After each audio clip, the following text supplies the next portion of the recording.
Hello and welcome to another video. I'm back today with a charity shop haul. A really good one this week. I've got a lot of really decent stuff, mostly books, but I do have a jigsaw as well, and we're going to start with the jigsaw, which I really like the artwork on this quite a lot. So this is by an artist called what's the name? Victoria Francis, and I was just kind of really taken by that. I like that quite a lot, and it shows a lot of her other puzzles on the back, or rather a lot of her other paintings, and they're all really good. I wouldn't mind getting a few of these. This particular one is called Snowflake, but yeah, I kind of like all of them, so I wouldn't mind getting some more. Obviously there is the problem of buying secondhand jigsaw. They might not have all the pieces. Hopefully there is, but I won't know until I've put it together. So I'll probably do that next week sometime. But we're going on to the books. I'm going to start with the paperbacks. I do have one hardback, which is gorgeous. But I'm going to start with the books. I have some non-fiction first. So the first one is Ghost Stations 2. This is a collection of true ghost stories. By a guy called Bruce Barrymore Halpenny, and I do actually have volume 1 of this. I've had Ghost Stations 1 for a while, and there's photos as well in these pictures, stuff like that, and yeah, I saw this in a shop and thought, you know what, I've got the first one, why not get a second one?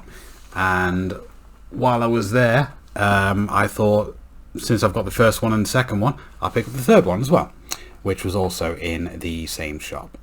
So I have third one. So I do have a lot of true ghost story books,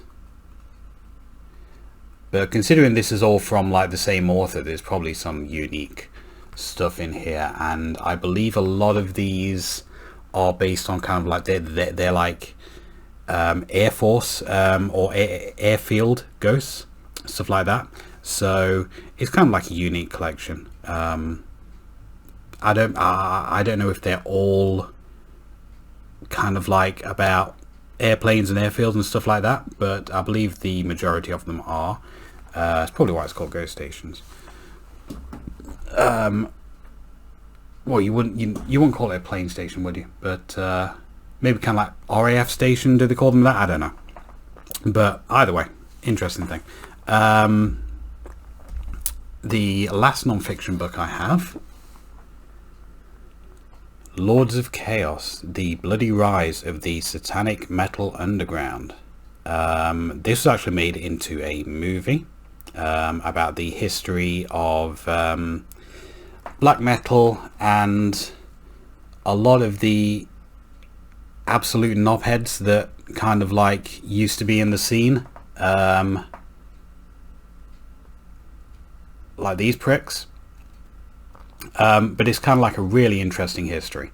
I've seen multiple videos on it. I've not actually seen the film, but I've seen multiple videos on the black metal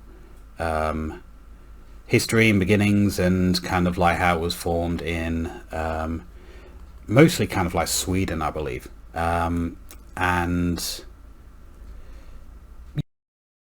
a really interesting topic, and one that I'm looking forward to. Again, this has pictures and stuff like that in it, of all the dudes and all the bizarre shit that they got up to.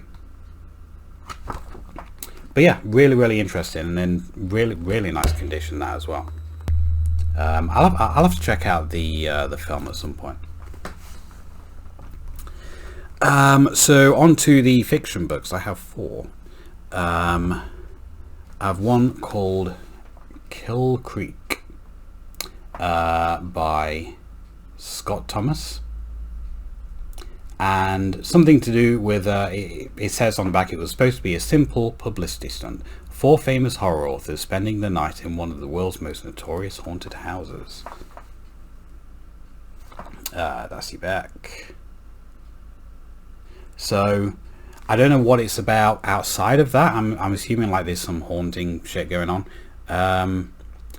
Weirdly, on this book, it's kind of like cut oddly on the side. I don't know if that's intentional. I only have one other book that's cut oddly like that, and that is an anniversary edition of The Exorcist by William Peter Blatty. I'm sure that's not actually intentional. It is probably kind of like a printing error. Well, probably more like a cutting error, considering the fact that I only have 2 books like that. But it doesn't make it unreadable. Like, you still read it perfectly fine. It's just weird looking at the edge. But I have not heard of that author before, and that does sound interesting. So there's that. Next, The Running Man, Stephen King writing as Richard Bachman. Now I have the Bachman books, which is a compilation of all of the novels that Stephen King wrote under the name Richard Bachman, including Rage, which is no longer in print. But it's nice to have. I don't mind having books in compilations, but it's always nice to have kind of like a standalone edition as well.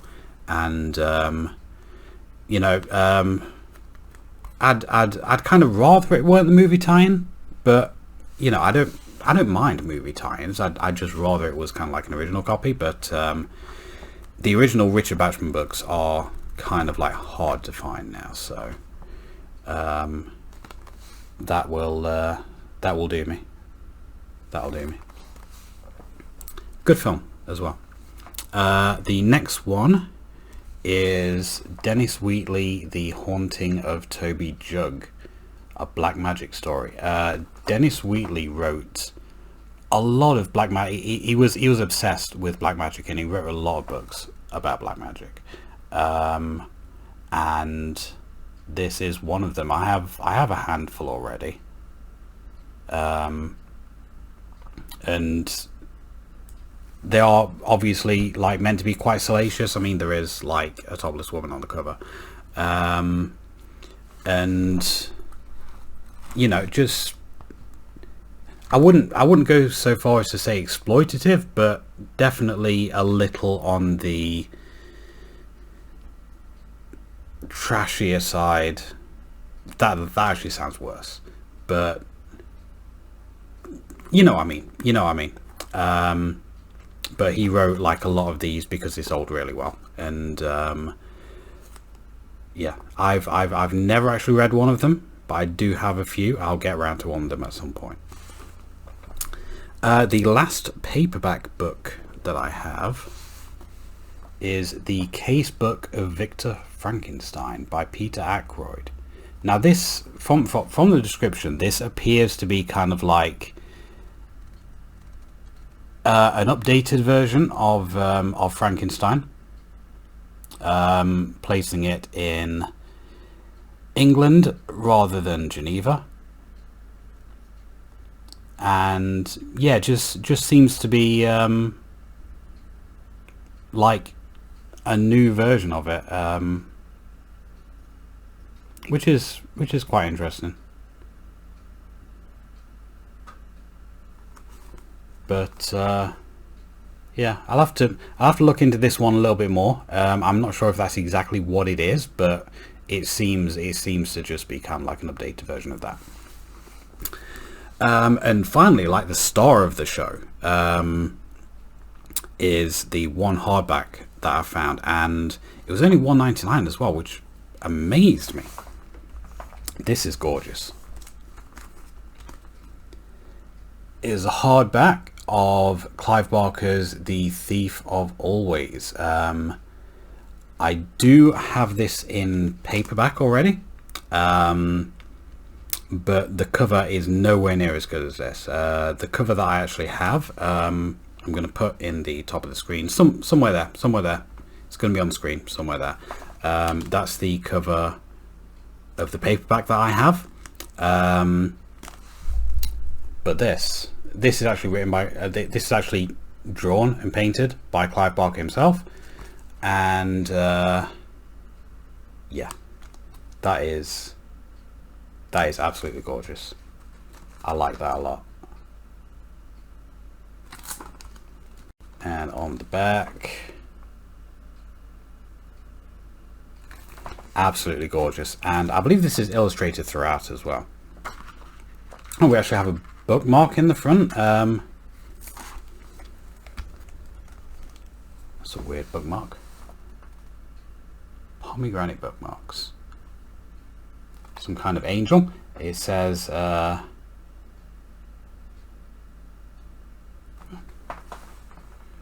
on the back. I'm not going to read all that out, but paintings of metaphysical artist Robert Venosa.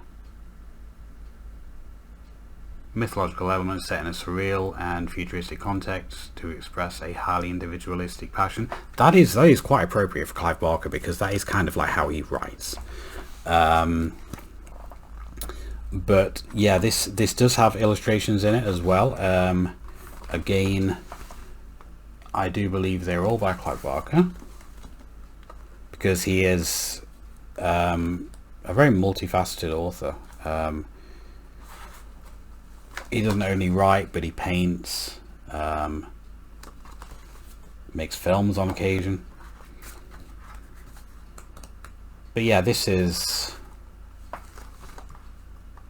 just an absolutely stunning book, and to say there was only $1.99, that is yeah, really happy with that, and one hell of an upgrade from my paperback, along with a cool bookmark as well, which I'm actually going to take out of the plastic sleeve and try and show you a little bit better.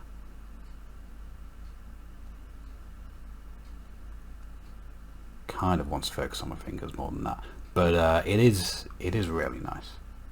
It is really nice. So that was everything that I got in this charity shop haul. Quite a lot. And yeah, one of the best hauls that I've had in a while. Really happy with this. Really happy I went out today and picked all this up. It's not often this good, but when it is, it's fantastic. So that was everything. So if you enjoyed this video, please click like, comment and subscribe, and I will see you next time.